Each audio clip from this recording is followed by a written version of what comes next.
Hey there everyone, this is Leo from TechLine, and something that I found to be just for fun, because a friend of mine brought it up recently. They were clearing out a storage unit, and they were like, hey Leo, we found some old tech here, do you want it? And I went, yeah, of course I want it, I like to play around with old tech. And they're like, how old? And I'm like, as old as you got. Well, this isn't the oldest thing that I have, but it's a laptop from 2004, the HP Pavilion DV1000, which is kind of marketed as like an entertainment laptop.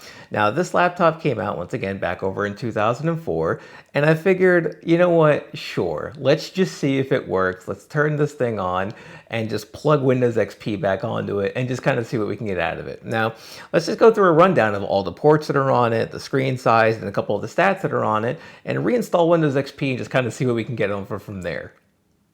The laptop itself is equipped with a VGA port, an expansion port, which we haven't seen in quite some time, a Ethernet port, a 56K modem, and a USB port on the left. Over on the right, we have two more USB ports, a DVD read writer, a PS2 port if you want to plug in a mouse or a keyboard in there, and an SD card reader. Over towards the front, we have ourselves a Harman Kardon speakers, a pair of ports for headphones to be plugged into, and a microphone port. Right above the keyboard itself, we have ourselves the power button and a bunch of quick access buttons for the DVD menu and some audio controls as well. I haven't managed to find a way to rebind these in any kind of way, so it seems to be stuck to just be media controls. Lastly, for the specs, we have ourselves a 14-inch screen. It weighs about 6 pounds last time I weighed it. It is a 1.7 gigahertz dual-core processor, and it is equipped with 2 gigabytes of RAM.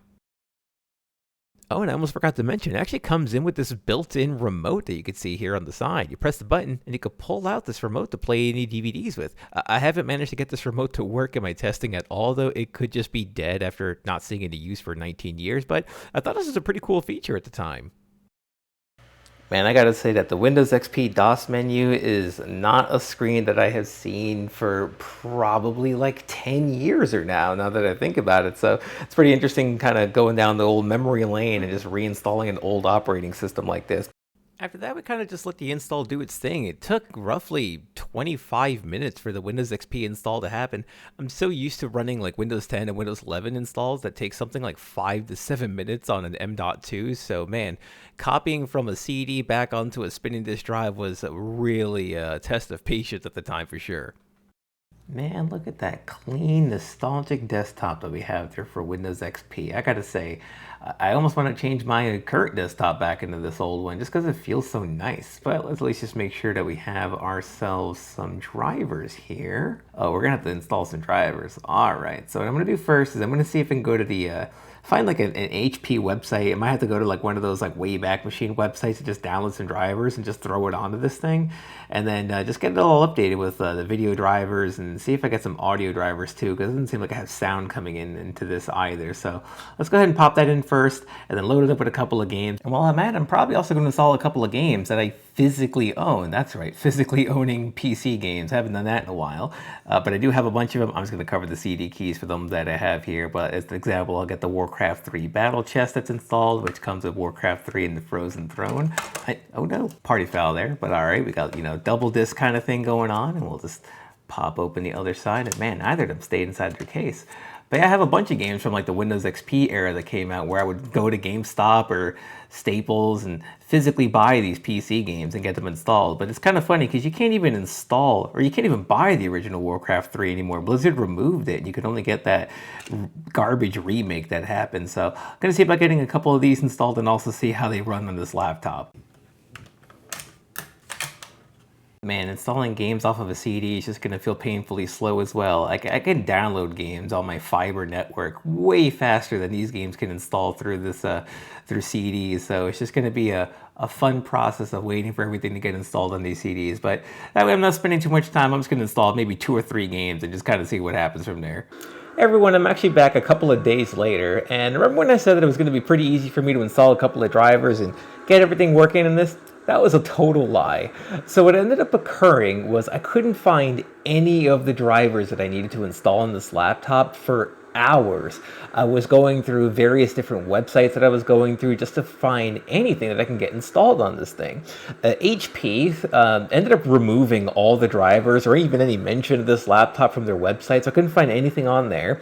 And it got to a point where I'm just going through forum posts from 2008 to 2009-ish, around that time, just to find any kind of information as to where I can get drivers to not only install video on this thing, but also the audio drivers, which are two very important things if you're trying to play any kind of video games or even DVDs that I wanted to run on this thing.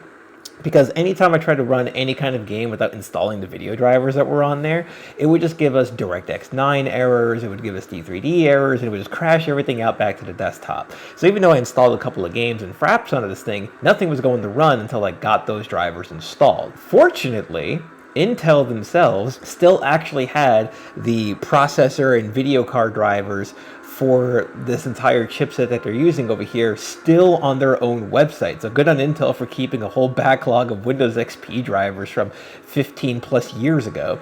The audio drivers were much harder to find. That one I kind of went full trial and error on. I think I must have downloaded 30 or 40 some odd HP drivers that I kept finding online, and I just started running through all of them until I inevitably had one of them that succeeded. And yeah, at this point I finally managed to get a couple of games installed onto there, and as you can see, we got Warcraft 3 The Frozen Throne on this laptop, and I kind of just wanted to hop into a couple of things and just kind of see how it performs after the many hours of me just trying to get it functioning from there. So let's just hop in to see what's happening.